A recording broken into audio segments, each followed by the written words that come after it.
Greetings. We're in the next while going to discuss some of the implications of my talk on Sunday from John chapter 1, verses 1 to 3.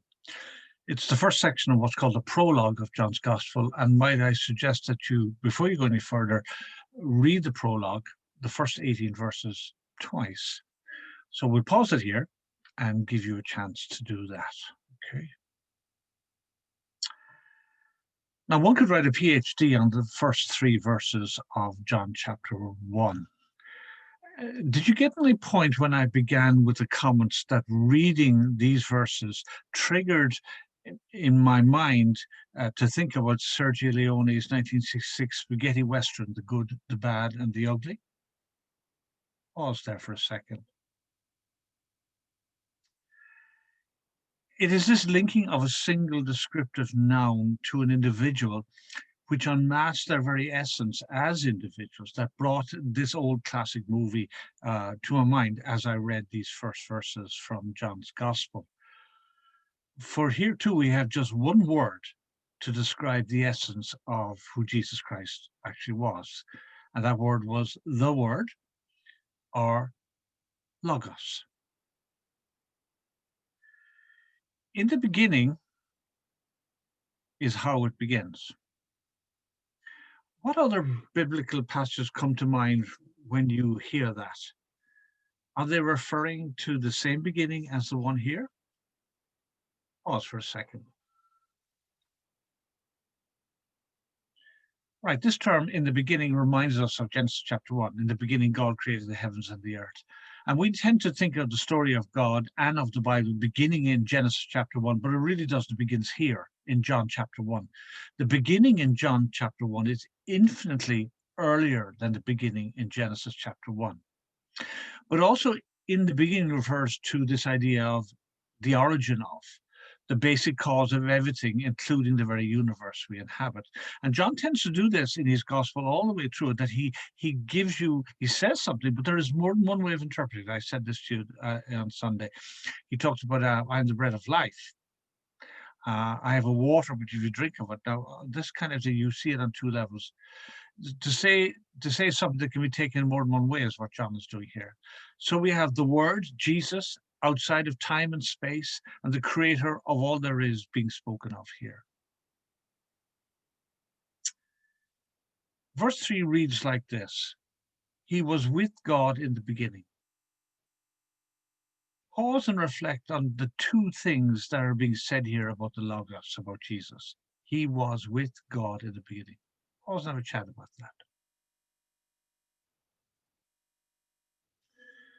Well, the person pronoun he makes the word personable. He can be known. We know he's and she's. And secondly, it is clear to us that the Word, Jesus, is God, and yet in some way is distinct from God. And as there can only be one God, we have yet here another example of the triune nature of God, Father, Son, and Holy Spirit, something that is unique to Christianity. Now, my main point on Sunday in terms of John chapter 1, verse 1 to 3 was that we need to watch how we label ourselves and how we allow others to label Jesus. Now, think about this question for a second. By describing, by calling, by labeling Jesus the Word, or Logos, what was John actually saying to his first listeners? Pause there and think about that. Well, we have a situation going on in AD 70, okay? We live in 2021 AD. But John's labeling of Jesus as the Word back then in AD 70 is very important. Jesus is not the good, the bad, the ugly. He is the Word. This is how John introduces Jesus to the world around him, the world of his day. We would not speak of Jesus as the Logos, or the Word, to friends or neighbors around us. But the term word Logos was in frequent use in the time of John among the Gentiles. This audience understood that term. The logos was understood philosophically as something like a world soul, or as a soul of the universe. It was the creative energy behind everything. All things, in one sense, came from it. This kind of thinking John's audience were in tune with. But today, the word logos, if we speak of Jesus as the logos, does not have the same connection or meaning. The people in our day and our generation deserve clarity when it comes to Jesus and to what life is all about. Speaking of him as the logos probably doesn't do it. Two more questions for you that I'd like you to pause and think about. One, how does the secular, quasi-religious Ireland that we live in today view Jesus? And two, that same world that we live in, philosophically, what is its understanding of the meaning of life? Pause and talk about those two for a second.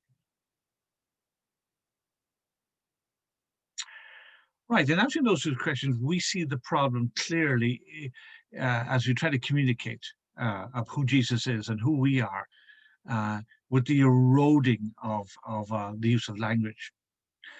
The word Christian means a million things now. Sin, born again, and I made a comment about evangelicals and in terms of what's gone on recently in North America in the last couple of years, how to say I'm an evangelical can cause you more problems than it can solve in talking about Jesus. Words that not only have become ambiguous, Christian, sin, born again, evangelical, but are becoming actually stumbling blocks to folk encountering Jesus.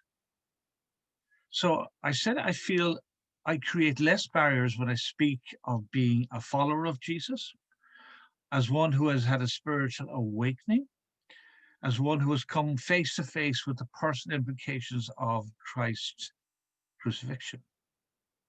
What do you think of those kind of comments? In terms of what folk think life is all about today, living as we do in a post-Christian Ireland, a secular world, the idea that I might need God is debunked, that I might not be able to live life on my terms and be happy. Well, that's rejected. And so the whole question of the relevance of Jesus and him crucified just begs a question. Many years ago, Schultz, the author of Snoopy cartoon, had this famous cartoon which said, while Jesus might be the answer, what's the question? Do you see the difficulties here? Any ideas how one might penetrate this philosophical mindset? Pause and talk about that for a second. And yet, as we close up here, it is true, what was true in John's day is still true today. Mankind's greatest need is to know this God who enters into our world as Jesus Christ.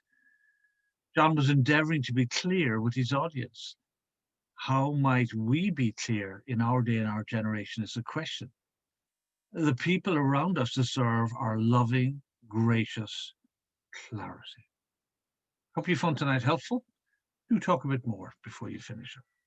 All the best.